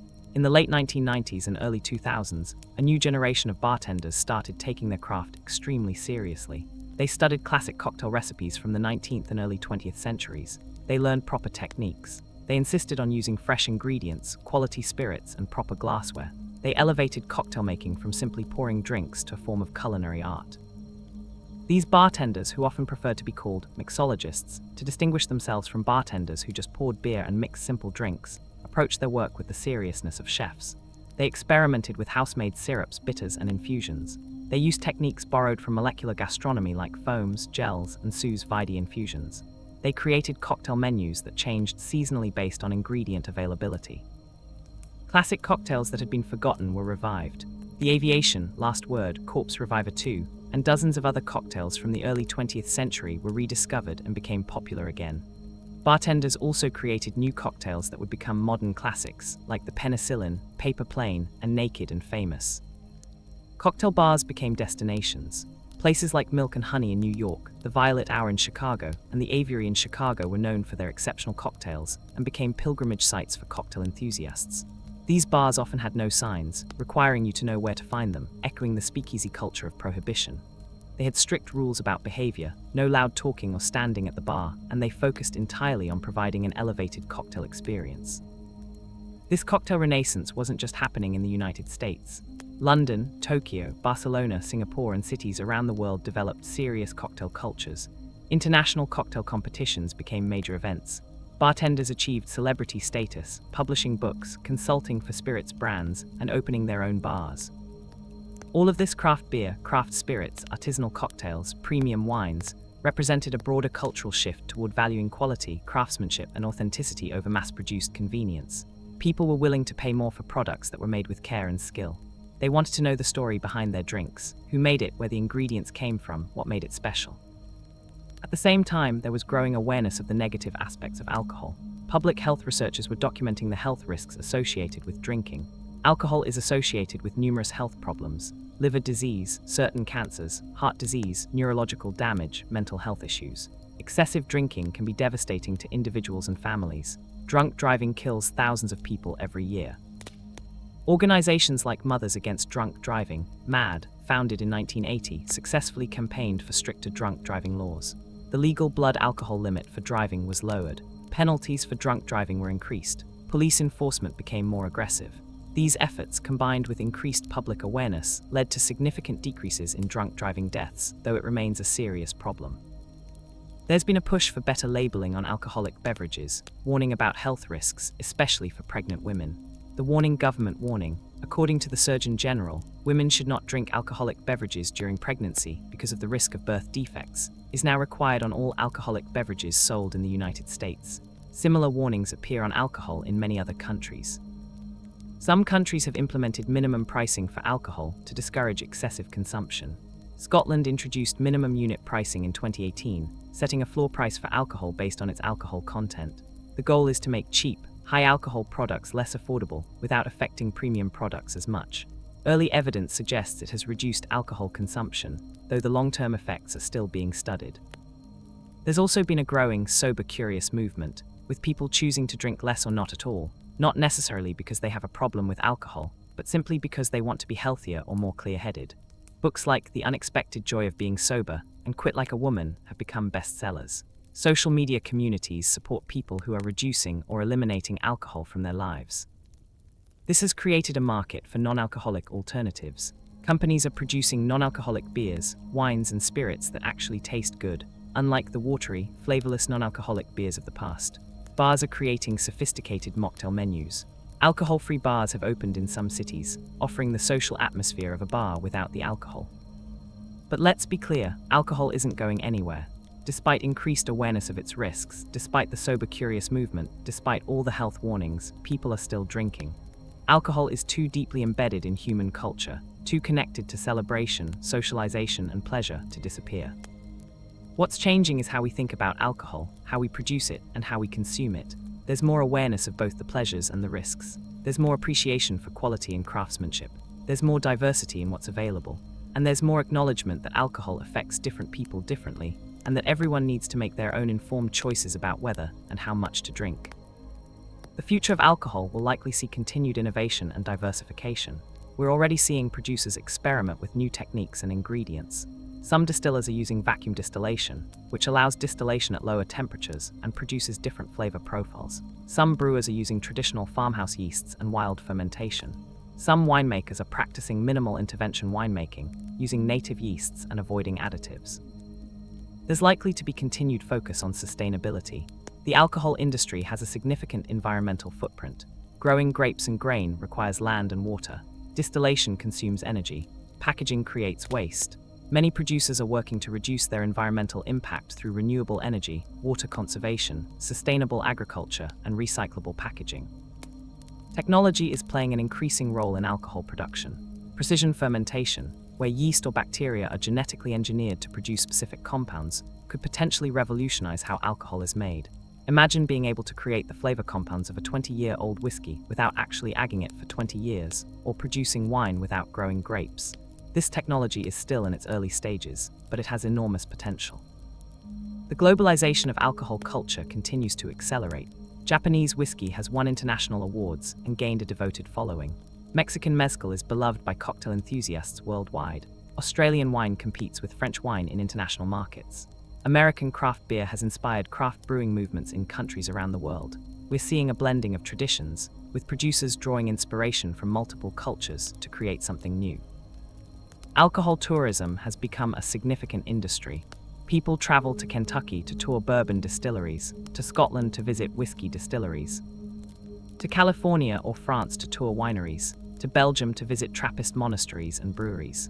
These tourism experiences provide income for producers and local communities while allowing consumers to connect more deeply with the products they enjoy. Cocktail culture continues to evolve.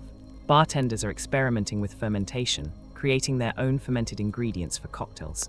They're agging cocktails in barrels, finding that barrel agging changes and often improves the flavor profile. They're using unexpected ingredients, creating cocktails that challenge preconceptions about what a cocktail should be. There's also been a revival of interest in historical drinking cultures. People are researching how ancient civilizations made and consumed alcohol, sometimes attempting to recreate ancient beverages. Dogfish Head Brewery has collaborated with archaeologists to create beers based on ancient recipes, like their Midas Touch, inspired by residue found in King Midas's tomb. These projects connect us to our history and remind us that humans have been making and enjoying alcohol for thousands of years. As we approach the end of our journey through alcohol history, let's take a moment to reflect on what this story tells us about humanity. Alcohol is one of the oldest human technologies. We've been making it for at least 9,000 years, probably longer. In that time, alcohol has been used in countless ways, as medicine, as sacrament, as social lubricant, as currency, as pleasure, as escape. Alcohol has played a role in some of humanity's greatest achievements. It funded the building of pyramids, temples, and cathedrals. It facilitated social gatherings where ideas were exchanged and philosophies were developed. It inspired poetry, music, and art. It brought people together in celebration and community. But alcohol has also been involved in some of our worst moments. It's fueled violence, enabled exploitation, destroyed lives, and torn apart families. The slave trade was funded in part by rum. Colonialism used alcohol as a tool of oppression. Countless individuals have struggled with alcohol addiction, a disease that affects not just the drinker but everyone around them. This duality is central to alcohol's place in human history. It's not simply good or bad, it's complex, just like humans are complex. The same substance that can enhance a meal, strengthen friendships, and create joy can also cause immense harm when abused. Different cultures have approached this duality in different ways. Some have embraced alcohol as a gift from the gods, integrating it deeply into religious and social life.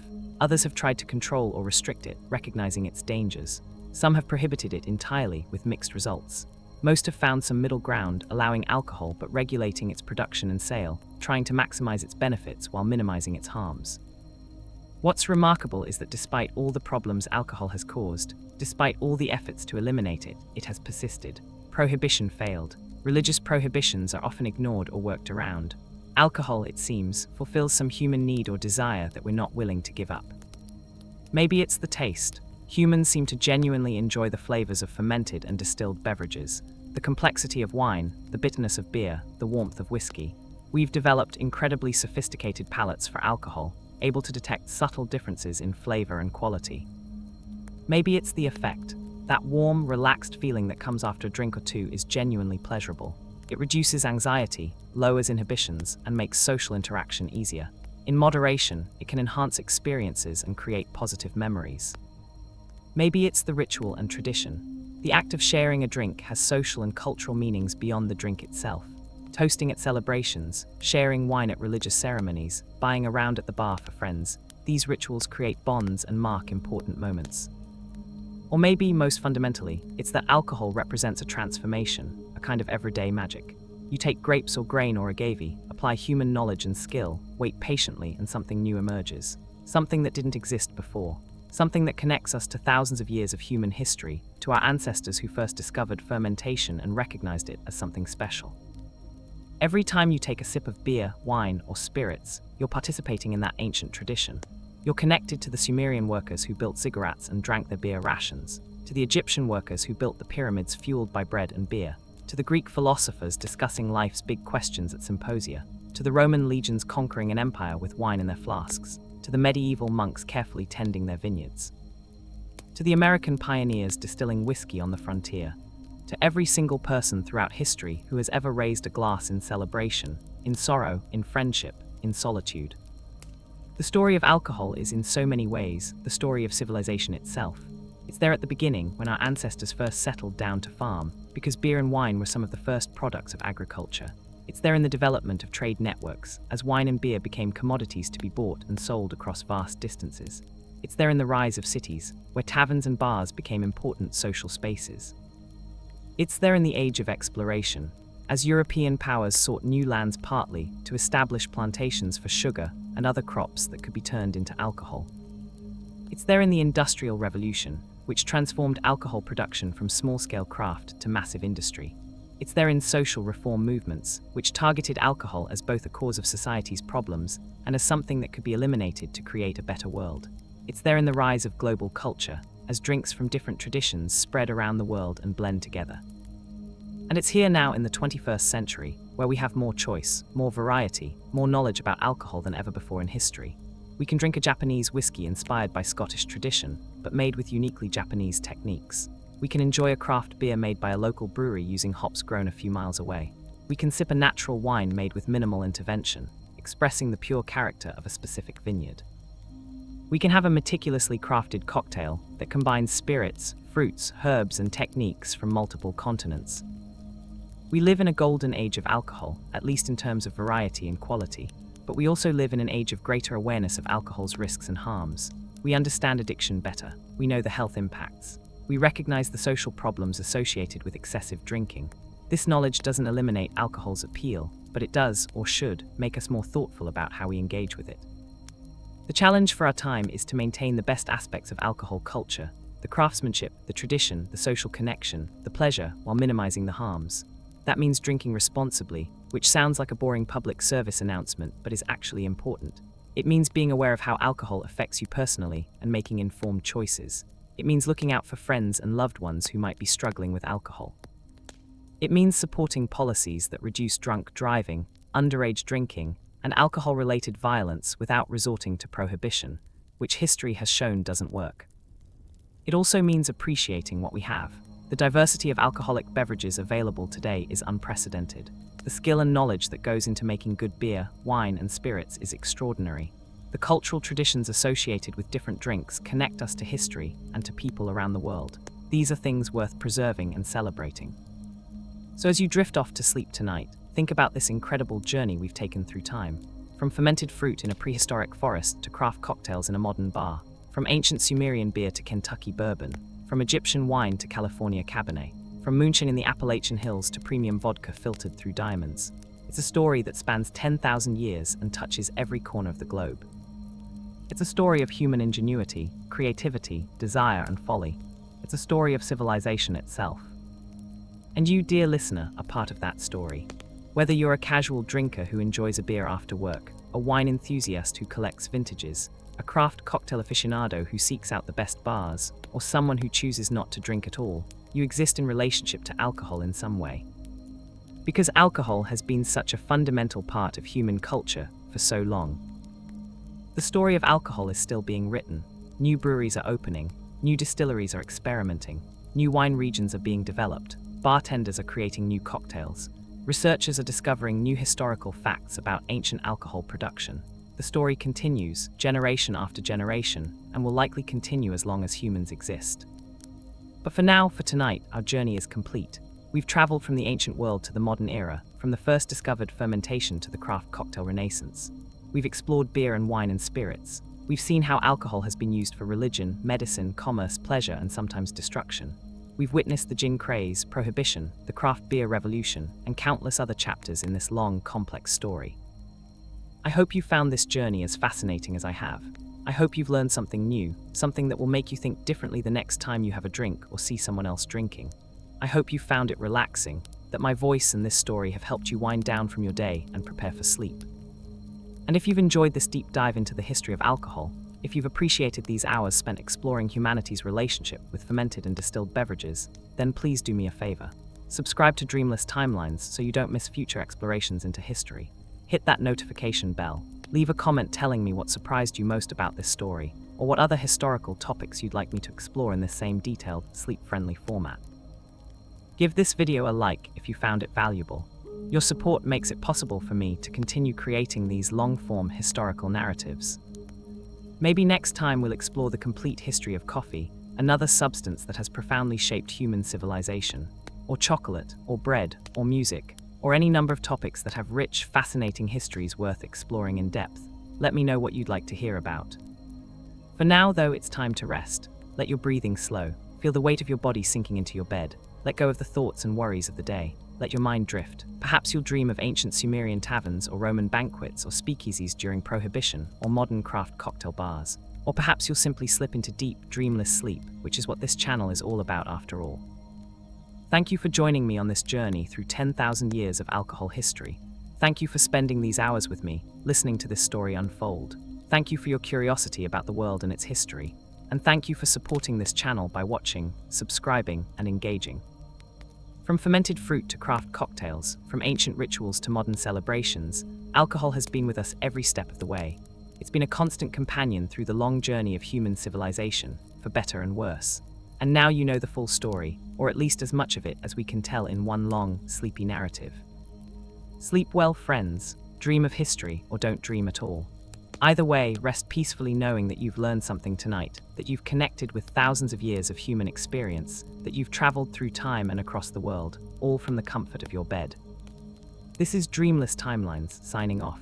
Until next time, sleep tight, and may your dreams be as rich and complex as a fine-aged whiskey, as refreshing as a cold beer on a summer day, as celebratory as champagne at midnight, or as peaceful as a quiet evening without any alcohol at all. Whatever brings you peace, I hope you find it tonight.